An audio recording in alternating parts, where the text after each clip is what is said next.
습니다. 잘 나오셨습니다. 성도님 얼굴만 봐도 행복해집니다. 사랑하고 축복합니다. 사랑하고 축복합니다. 다시 시작되는 믿음의 계보라는 제목으로 말씀의 은혜를 함께 나누겠습니다. 오늘 말씀은 노아의 장남이 셈이었습니다. 셈. 이 셈으로부터 시작하여서 아브라함의 아버지인 데라까지의 족보에 대해서 우리에게 말씀해 주고 있습니다. 지난주에 살펴본 것처럼 당시 세상은 바벨탑을 쌓으면서 또 한 번 하나님께 대적하고 있는 때였습니다. 당시 사람들이 바벨탑을 쌓은 것은 노아의 둘째 아들이 함이었죠. 그 함의 장남인 구스의 후손들에 의해서 이루어졌다고 그렇게 추측해 볼 수 있습니다. 우리는 그 사실을 구스의 아들인 니므롯이 세상의 첫 용사였고 하나님을 대적한 용감한 사냥꾼이었으며 그의 나라가 시날 땅에서 시작되어 아수르까지 나아갔다는 말씀을 통해서 알 수 있는 것입니다. 바로 그 니므롯이 시날 땅에 모여 살고 있는 사람들을 부추겨서 바벨탑을 쌓음으로 하나님께 대적하는 모습을 보였던 것입니다. 창세기 10장과 11장 우리가 말씀을 계속해서 살펴보고 있습니다. 이 말씀들을 종합해서 살펴보면 노아의 후손들은 홍수가 끝난 이후에 아라랏산에서 내려와서 메소포타미아 지역의 시날 평지에 정착하게 되었음을 알 수 있습니다. 그러나 바벨탑 사건으로 인해서 언어가 흩어짐으로 인해서 결국 그들은 여러 지역으로 흩어져 살게 되었습니다. 야벳의 후손들은 오늘날 지중해 지역과 유럽 지역으로 옮기게 되므로 유럽 사람들의 조상이 되었습니다. 또 함의 후손들은 오늘날 팔레스타인 지역과 북아프리카 지역으로 옮기게 됨으로 인해서 아프리카 사람들의 조상이 된 것입니다. 그리고 셈의 후손들은 메소포타미아 지역에 그대로 남게 되므로 오늘날 중동과 아시아 사람들의 조상이 되었던 것입니다. 오늘 본문을 보면 사실은 셈과 데라의 족보라고 나와 있기는 하지만 이스라엘 민족의 조상이 된 아브라함의 족보라고 할 수 있습니다. 먼저 오늘 본문 10절을 보면 셈은 100세 곧 홍수 후 2년에 아르박삿을 낳았다라고 말씀을 하고 있습니다. 창세기 10장 22절을 보시면 셈의 아들은 이 아르박삿만이 아니었죠. 셈의 아들에 대해서 엘람과 아수르와 아르박삿과 룻과 아람이라고 말씀을 하고 있기 때문입니다. 즉 셈은 5명의 아들이 있었지만 이제 이 족보는 아브라함으로 귀결이 되는 것 아니겠습니까? 즉 아브라함은 셈은 노아의 장남이죠. 이 셈의 셋째 아들인 아르박삿의 계보를 따라서 이 세상에 태어나게 되었다라는 것을 말씀해 주고 있습니다. 자, 오늘 본문 11절을 보면 셈은 아르박삿을 낳은 후에 500년을 지내며 자녀를 낳았다라고 말씀을 하고 있습니다. 셈은 100세 후 홍수 후 2년에 아르박삿을 낳았다라고 말씀을 하고 있으므로 그는 602세를 살고 죽었다는 사실을 알 수가 있지요. 602세의 나이에 자연사했다는 것은 노아 홍수 이후에 인간의 수명이 급격히 줄어들고 있다는 사실을 말씀해 주는 것입니다. 실제로 홍수 이전에 인간의 수명은 하늘로 승천한 에녹을 제외하고는 대부분 평균 이상 900세 이상의 삶을 살았습니다. 거의 천수를 누리며 살게 되었죠. 천수를 누리며 살았다라고 하는 것이 우리가 부러워 보일 수 있을지 모르겠지만 사실 우리 인간은 영원히 살 수 있도록 창조된 존재였습니다. 그런데 아담과 하와가 죄를 지음으로 인해서 죽음이라고 하는 형벌이 오게 되었던 것이고 그래서 사람들은 몇 년을 사는지가 중요한 것이 아니라 결국은 죽게 될 수밖에 없는 운명에 처해지게 되었던 것입니다. 그런데 그런 상황 속에서도 영원히 살 수 있게 된 인간이 죽음의 형벌을 받게 되었는데 그 죽음도 점점 앞당겨지는 것입니다. 홍수 이전에는 그래도 사람들이 무드셀라와 같은 경우는 969세, 굉장히 오래 살았습니다. 그런데 홍수 이후에 인간의 수명은 점점 줄어들게 되었던 것입니다. 그래서 아르박삿이 셈이 602세에 죽게 되었던 것이죠. 그 전과 비교해보면 최소 300년 이상의 수명이 줄어들게 되었다라고 하는 것을 알 수 있습니다. 이렇게 인간의 수명이 급격하게 줄어들게 된 것은 창조 과학자들은 이런 설명을 합니다. 노아 시대에 홍수 때에 하늘의 궁창에서 물이 하늘에서부터 쏟아져 내려오지 않았습니까? 즉 홍수 이전에는 하늘에는 물층이 있었다는 것이죠. 지금은 대기층만 존재하고 있죠. 그런데 홍수 이전에는 물층이 존재하고 있었다는 것입니다. 우주로부터 온갖 해로운 이 우주 전파들이 이렇게 지구로 내려온다는 말씀을 여러분들 많이 들으셨을 것입니다. 지금도 오존층이 파괴됨으로 인해서 지구 온난화가 시작되고 기후의 급격한 변화가 이루어지고, 그래서 갑자기 우리나라 같은 경우도 동남아 지역에서나 볼 수 있는 스콜 현상이라고 그러죠. 아주 폭우가 한 번씩 내려치는, 그러다가 언제 그랬냐는 듯이 날씨가 개는 그런 일들. 전에는 우리나라 한반도에는 그런 일들이 없었습니다. 또 무더위도 이런 무더위가 없죠. 5월, 6월 되면서부터 이렇게 더웠던 적이 있었습니까? 너무 덥게 되었죠. 자, 이것이 사실은 모든 그런 기후의 환경의 변화가 오게 되면서부터 시작된 것인데, 하늘의 물층이 없어짐으로 인해서 그런 급격한 자연 변화가 있었던 것이고, 또 그의 영향을 받아서 인간의 수명도 급격하게 줄어들게 되었다. 이렇게 창조 과학자들은 설명을 하고 있습니다. 물론 그 외에도 다른 이유들도 있지요. 또 12절 말씀을 보면 아르박삿은 35세에 셀라를 낳았다라고 말씀을 합니다. 이 말씀을 통해서 또 하나 발견하게 되는 것은 홍수 이후에 인간의 출산 연령이 확연하게 줄어들었다는 것을 발견할 수가 있습니다. 실제로 홍수 이전에는 500세에 자녀를 낳은 노아를 제외하고는 대부분 65세에서 187세 사이에 첫 자녀를 출산을 했습니다. 그런데 홍수 이후의 기록을 보면 데라와 아브라함을 제외하고는 대부분 30세 전후에 자녀를 낳았습니다. 굉장히 출산 연령이 줄어들었다라는 사실을 발견할 수 있죠. 물론 오늘날에도 이 정도의 나이에 첫 아이를 출산하기도 합니다. 물론 그 이전에는 10대 중후반에 일찍 결혼을 해서 일찍 아이를 낳는 시대도 있었죠.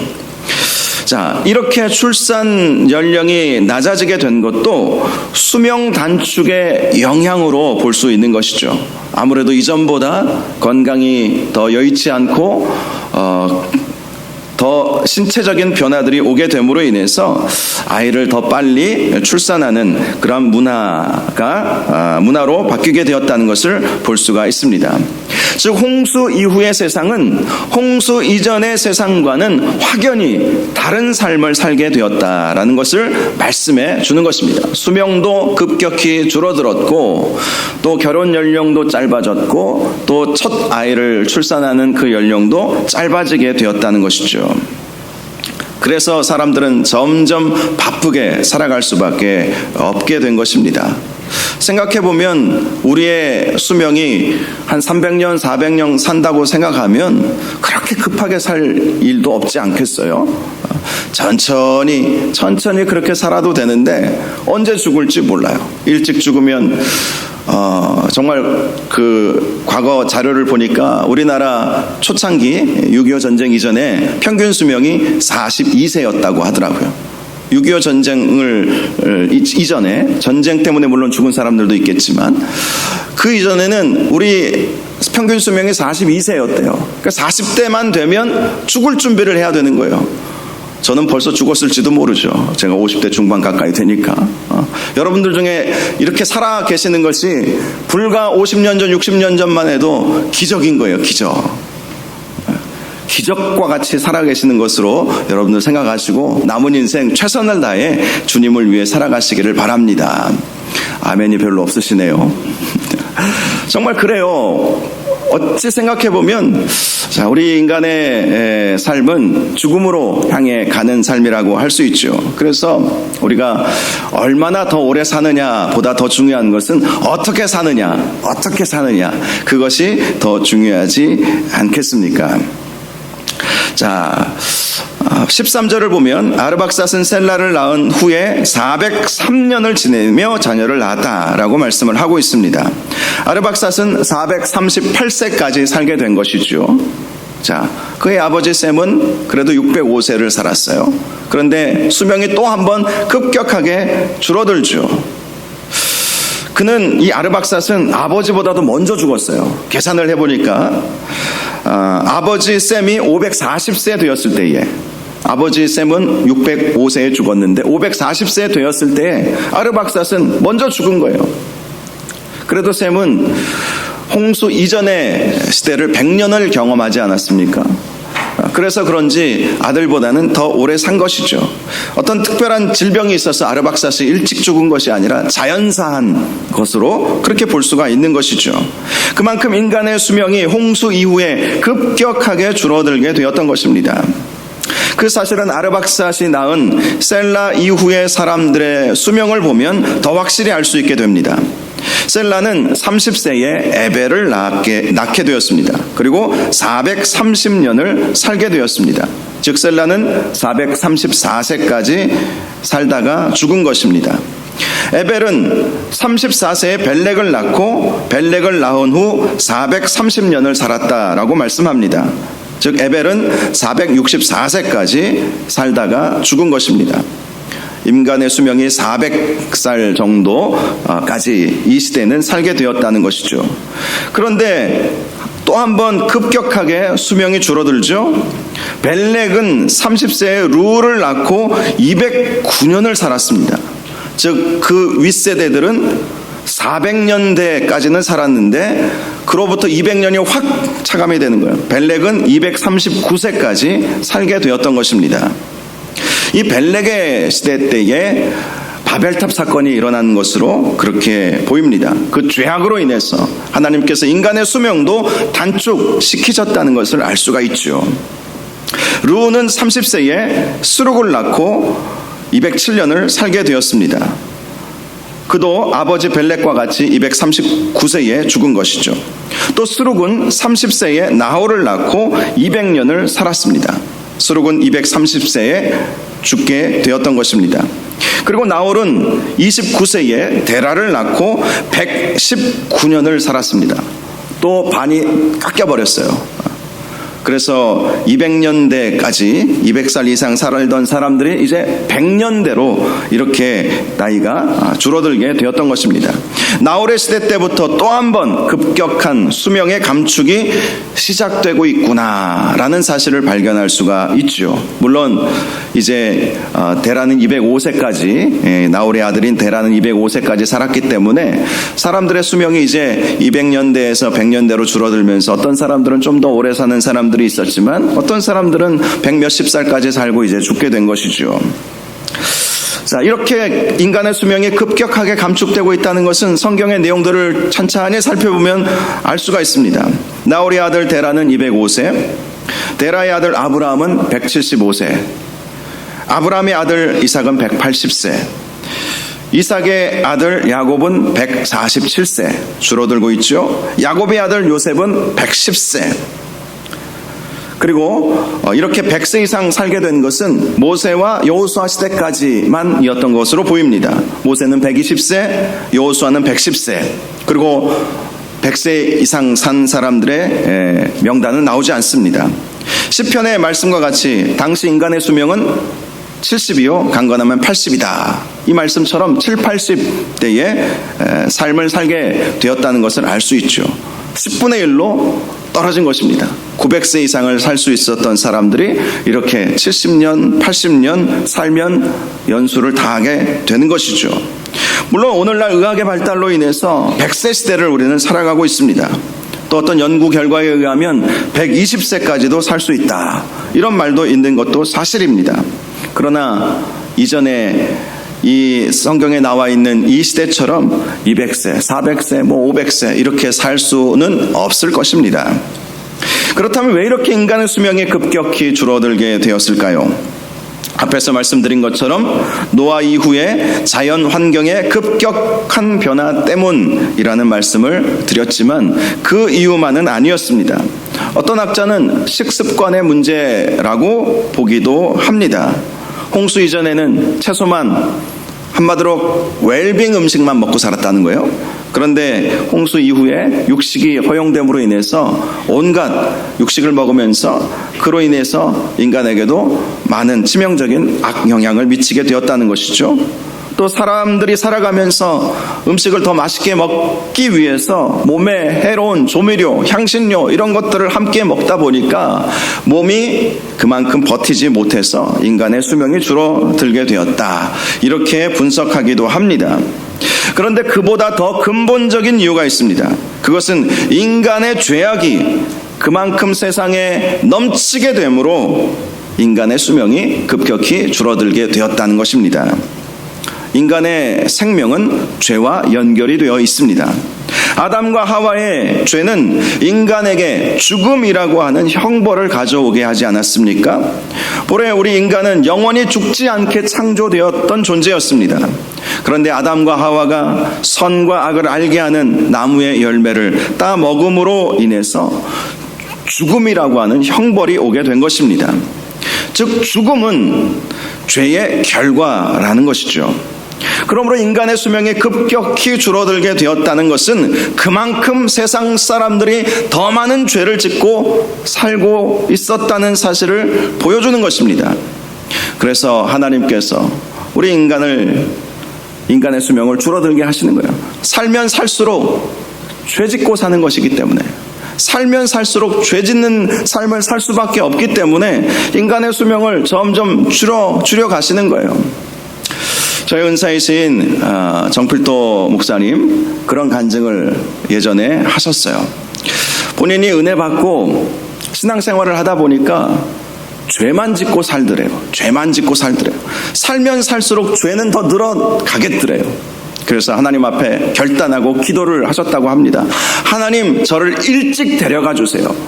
가만히 보니까 계속해서 죄만 짓고 살 것 같으니까 하나님 일찍 데려가시면 죄 짓지 않고 천국 가지 않겠습니까? 하면서 정말 죽고 싶은 마음으로 기도원에 올라가셔서 높은 바위에 올라가셔가지고 그렇게 기도를 시작하셨다는 거예요. 열심히, 자살하면 안 되니까 또 열심히 기도하다가 실수인 척하고 굴러 떨어져서 죽으려고 그런 생각까지 하셨다는 거예요. 그래서 열심히 막 그렇게 주여 데려가 주시옵소서. 죄 많은 세상, 죄 짓고 살고 싶지 않습니다. 지금 천국 가는 것이 저에게 훨씬 낫습니다. 하면서 막 눈물로 기도를 하면서 데려가 달라고. 금식도 하면서 3일을 굶었는데 죽지는 않고 배는 고파 죽겠고, 그래서 오늘 밤 하나님 저를 데려가시든지 하여간 저를 죽여달라고 막 그렇게 기도를 하셨다고 하더라고요. 죄 짓고 싶지 않은 그 마음, 그 선한 마음이 느껴지지 않습니까? 그런데 그때 하나님께서 이런 말씀을 하시더랍니다. 나를 위해 살아줄 수 없겠니? 나를 위해 살아줄 수 없겠니? 나를 위해 살아줄 수 없겠니? 그 음성을 듣고 비록 내가 이 세상을 죄짓고 살아갈 수밖에 없겠지만 그래도 내 생명 다하는 날까지 주님을 위해 살아야 되겠구나, 이렇게 결단하는 시간을 갖게 되었다는 간증을 듣게 되었습니다.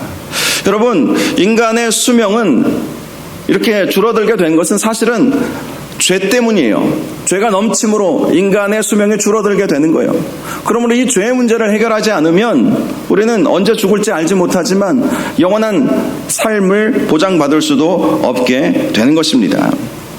여러분, 인간의 죽음이라고 하는 것은 노화와 질병 때문은 결코 아니죠. 호주의 경제평화연구소의 보고서에 따르면 전쟁과 같은 분쟁으로 한 해 평균 24만 명이 넘게 죽는다고 합니다.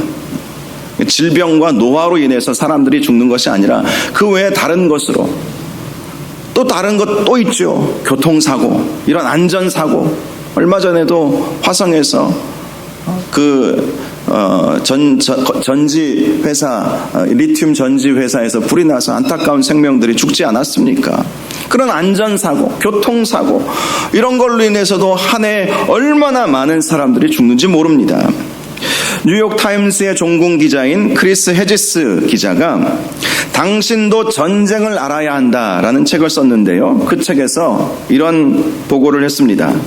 지금으로부터 20년 전까지, 즉 1900년에서 1990년대 말까지 이르는 동안 전쟁으로 인해서 4,200만 명의 군인이 죽었다는 거예요. 전쟁으로 인해서 100년 동안 4,200만 명이 전쟁으로 죽었고, 민간인 사망자는 6,200만 명이었다고 말하고 있습니다. 한마디로 지난 100년간 전쟁으로 인해서 죽은 사람이 1억이 훨씬 넘는다는 거예요. 그것도 이렇게 공식적인 수치가 1억이 훨씬 넘는 것이지, 비공식적으로 생각해 보면 2억이 됐는지 3억이 됐는지 모르죠.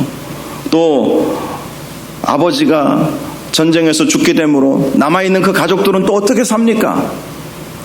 그러니 그러한 것들을 생각해 보면 인간의 죽음이라고 하는 것은 다 이 전쟁, 안전사고 이런 것들에 의해서도 얼마든지 일어나게 되는 것이고, 결국 그러한 일들이 일어나게 된다는 것은 인간의 탐욕의 결과라는 것입니다.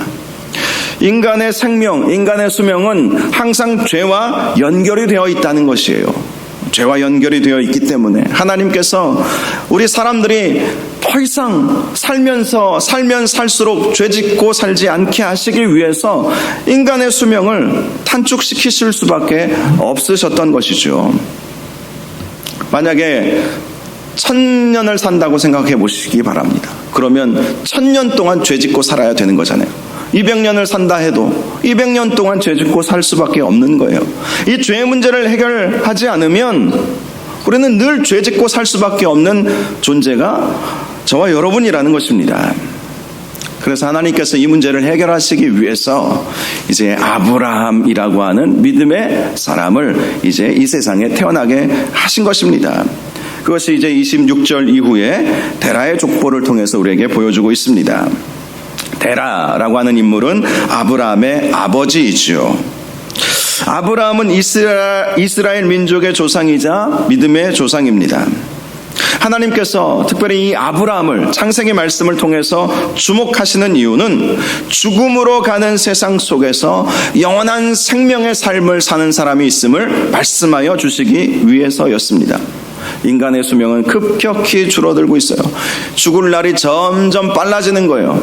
그런데 그렇게 죽음으로 가는 세상 속에서 영원한 생명을 향해 가는 사람이 있다는 것을 이 아브라함을 통해서 우리에게 보여주고 있는 것입니다. 아브라함이 어떻게 영원한 생명을 얻게 되었습니까? 그의 믿음 때문이죠. 믿음.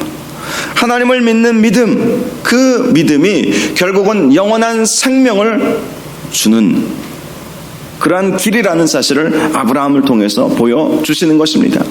그 전까지 사람은 살면 살수록 죄 지으면서 살았지만 아브라함을 통해서 하나님께서 보여주시는 것은 죄 짓고 사는 인생이라 할지라도 하나님을 찾고 하나님을 믿으면 그 죄의 문제로부터 해방될 수 있고 영원한 생명의 삶을 살 수 있게 될 것이라고 말씀해 주시고자 하셨던 것입니다. 사실 천수를 산다 할지라도 죽음 이후에 영원한 생명을 얻지 못한다면 무슨 소용이 있겠습니까? 베드로후서 3장 8절을 보면 사랑하는 자들아 죽게는 하루가 1000년 같고 1000년이 하루 같다는 이 한 가지를 잊지 말라 이렇게 말씀하고 있어요. 얼마를 사느냐?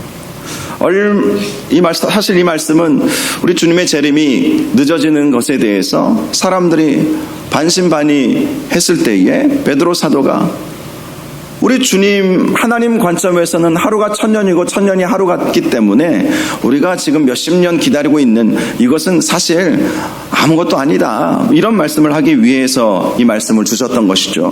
그런데 다른 각도로 생각해 보면 천년을 산들 하루를 산들 어떻게 사느냐가 중요한 것이죠. 어떻게 사느냐가 중요하다는 것입니다. 하나님은 하루가 천년처럼 여겨지시고 또 천년이 하루같이 여겨지시는 그런 분이십니다.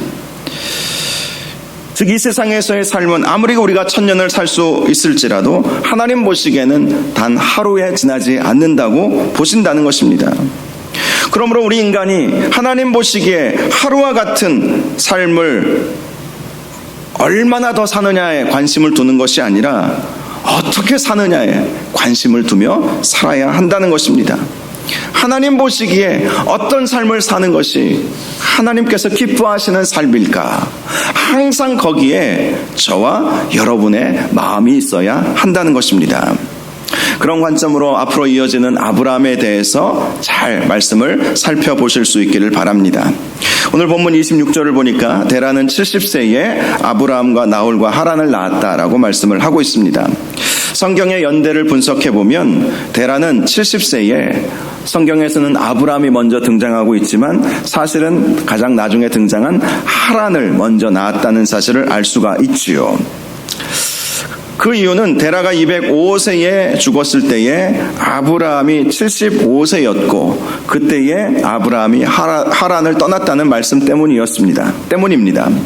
그러므로 아브라함은 데라의 나이 135세에 태어났다고 할 수 있지요. 데라의 족보에서 이렇게 아브라함을 가장 먼저 언급한 이유는 그가 믿음의 계보를 이어가고 있기 때문이죠. 하나님의 관심은 누가 믿음의 사람인가, 누가 믿음의 계보를 이어가고 있는가, 거기에 관심을 두고 있다는 것입니다. 나홀은 아브라함의 동생인 것은 확실합니다. 그 이유는 창세기 24장 15절에 나홀에 대해서 아브라함의 동생이라고 분명하게 기록하고 있기 때문입니다. 즉 데라는 하란을 낳고 다음에 아브라함을 낳고 그 다음에 나홀을 낳았다라는 것을 알 수 있죠. 27절 하반절을 보면 데라의 장남 하란은 롯을 낳았다라고 말씀하죠. 또 28절을 보면 그는 그 아비 데라보다 먼저 고향 갈대아인의 우르에서 죽었다라고 말씀을 하고 있습니다. 하란이 이렇게 일찍 죽은 것은 노화에 의한 것은 아니었을 것입니다. 아마도 질병에 걸려서 일찍 죽은 것으로 보입니다. 29절을 보니까 아브라함과 나홀이 결혼을 했어요. 하란은 일찍 죽고, 물론 하란도 결혼을 해서 아이를 낳고 죽었죠.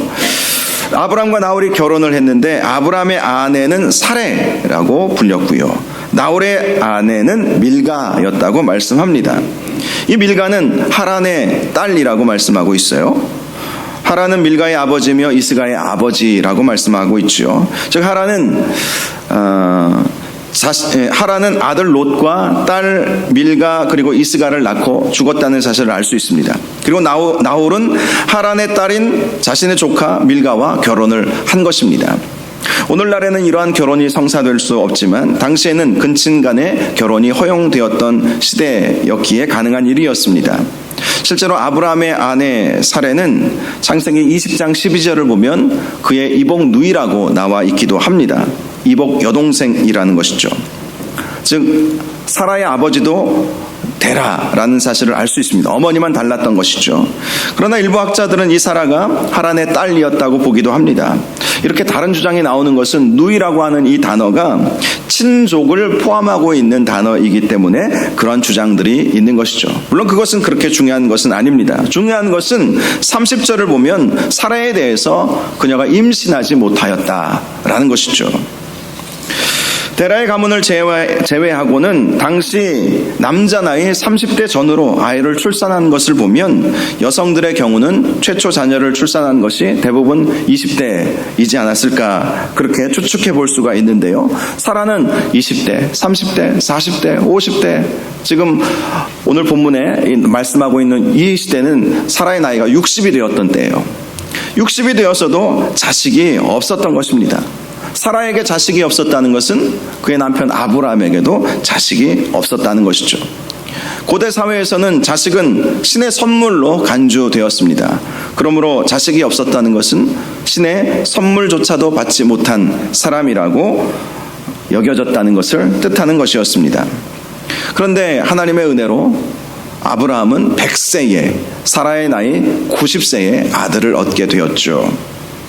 자, 성경의 내용들을 종합해서 한 가지 발견할 수 있는 사실이 있습니다. 노아는 그의 나이 500세에 자식을 낳았습니다. 노아가 셈, 함, 야벳을 낳았죠. 홍수 이전의 사람들이 최소 65세, 많게는 187세에 첫 아들을 낳았음에도 불구하고 노아는 500세에 첫 자녀를 출산하게 된 것입니다. 다른 사람들과 비교해보면 굉장히 늦은 나이에 자녀를 출산한 것이죠. 또 아브라함의 아버지 데라도 마찬가지였죠. 데라가 하란을 제일 처음 낳았었던 때가 데라의 나이 70세였습니다. 그런데 우리가 이 셈의 족보들을 이렇게 쭉 보면 대부분 30대 전후로 29세, 30세, 32세 이렇게 첫 자녀를 출산한 것을 볼 수 있지 않습니까? 그런데 데라의 아버지는 70세가 되어서야 첫 자녀를 출산을 한 것입니다. 그리고 아브라함도 그의 나이 100세가 되어서야 사라를 통해서 첫 아들을 낳게 되었던 것이죠. 이것이 주는 아주 중요한 의미가 있습니다.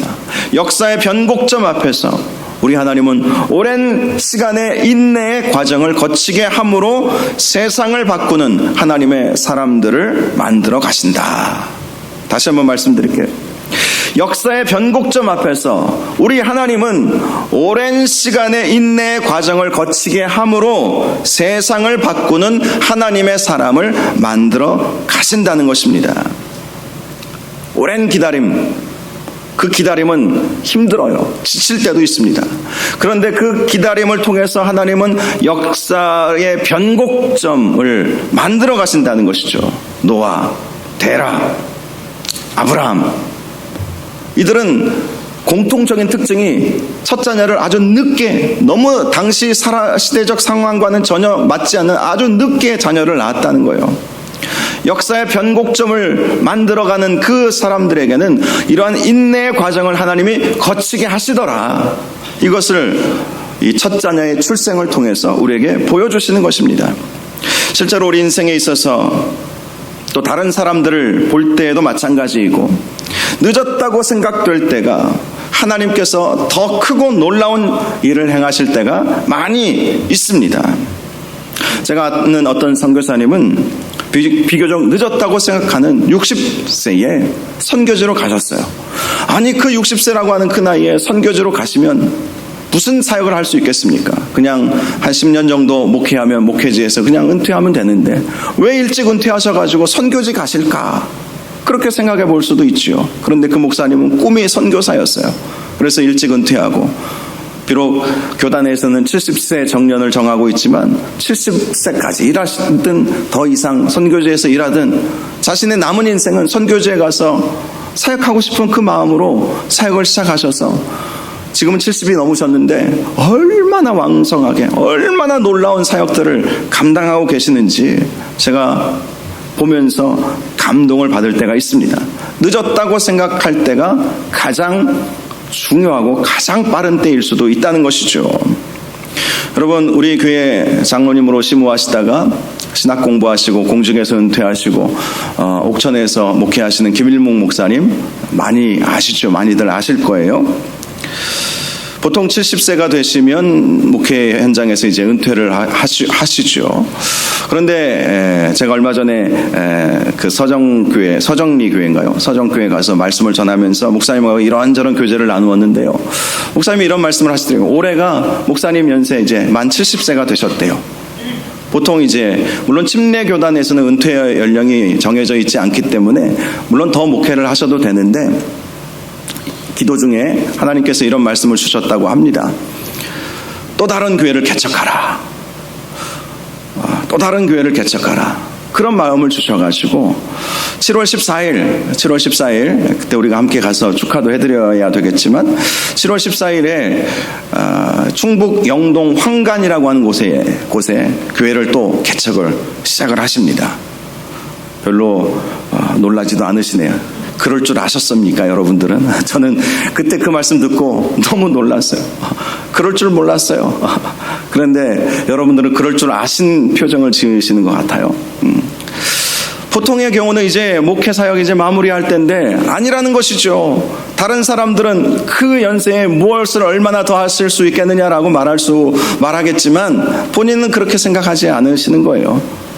늦은 나이 아닙니까? 얼마나 더 목회하실 수 있겠습니까? 그렇게 사람들은 질문할 수도 있겠지만 그래도 그때부터 또다시 황간에다가 교회를 개척해서 사역을 하시겠다는 거예요. 7월 14일 날 우리 교인들도 많이 가셔서 축하해 주시고 기도해 주시면 좋을 것 같습니다. 여러분, 하나님의 일을 행함에 있어서 나이는 결코 중요하지 않아요. 인내의 과정을 통해서 하나님은 하나님의 놀라운 역사를 이루시기 때문에 얼마나 오랫동안 하나님께 쓰임 받느냐 보다 더 중요한 것은 어떻게 쓰임 받느냐, 그것이 더 중요한 것 아니겠습니까? 늦었다고 생각하는 때가 오히려 하나님 보시기에 가장 좋은 때일 수도 있어요. 내 스스로 생각할 때 이 정도 되면 너무 늦었다, 기다려도 답은 오지 않고 얼마나 더 기다려야 되겠습니까? 제 인생의 볕은 언제 들겠습니까?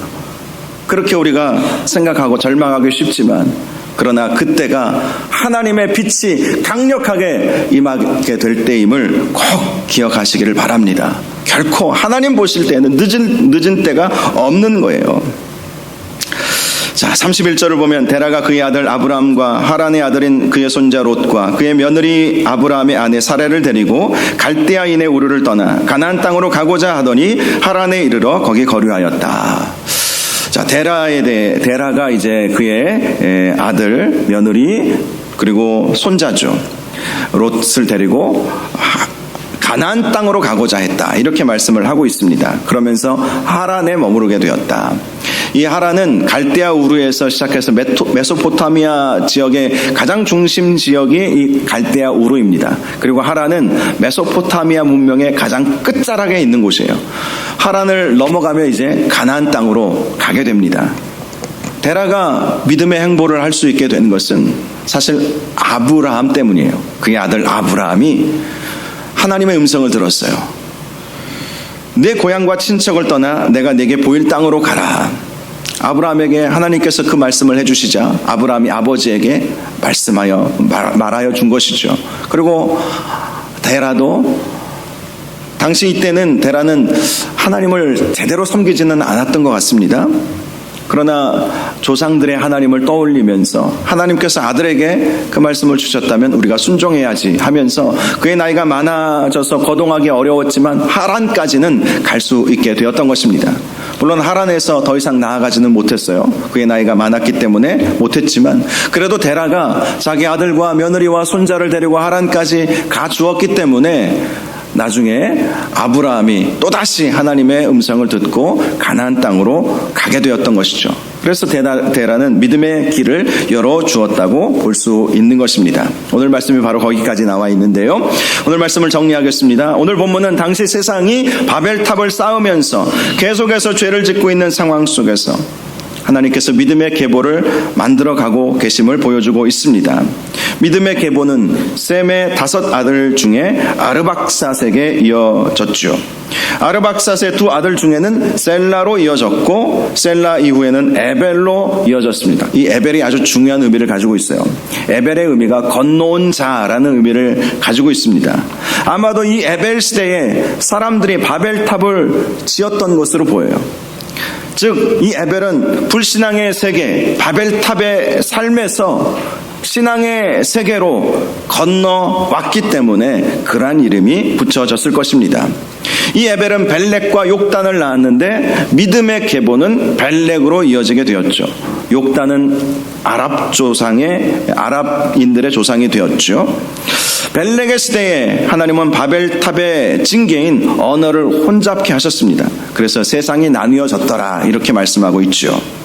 벨렉은 건너온 자인 아버지 에벨의 신앙의 영향을 받았다는 것을 알 수 있습니다. 어떻게 알 수 있냐면 그 아들의 이름을 루라고 지었습니다. 루의 이름은 친구 동료라는 의미입니다. 즉 이 벨렉은 자기 아들 루가 하나님의 하나님의 친구가 되기를 원하는 마음을 가지고 있었다는 것을 알 수 있습니다.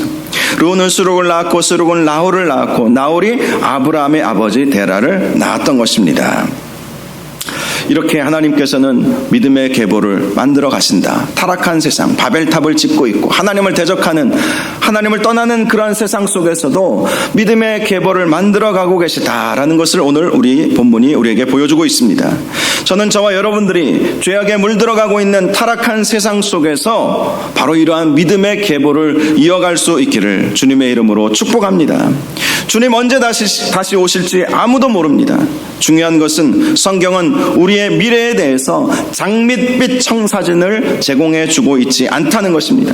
주님 오실 날이 가까우면 가까울수록 사람들의 마음에는 사랑이 식어질 것이고 믿음을 떠나는 사람들이 있게 될 것입니다. 주님께서 말씀하신 것처럼 마지막 때에 믿음을 보겠느냐라는 말씀처럼 마지막 때에 마지막 사람들은 믿음을 떠나는 사람들이 많이 있을 것입니다. 그러나 저와 여러분은 끝까지 믿음 지키심으로 믿음의 계보를 이어가실 수 있기를 바랍니다. 아무리 세상이 죄악에 물들어가도 거룩을 생명처럼 지키고 세상을 향해 복음을 선포하실 수 있기를 바랍니다. 그래서 저와 여러분이 이 시대에 하나님께서 찾으시는 하나님의 기쁨이 되시기를 주님의 이름으로 축원합니다. 이 시간 우리 함께 찬양하고 기도하는 시간을 갖겠습니다. 나 주님의 기쁨 되기 원하네. 우리는 부족하고 연약하지만 우리 마음 중심에 나 주님의 기쁨 되기를 원합니다. 주님 믿음의 계보를 이어가기를 원합니다. 이런 마음으로 함께 이 찬양 올려드릴 수 있기를 원합니다.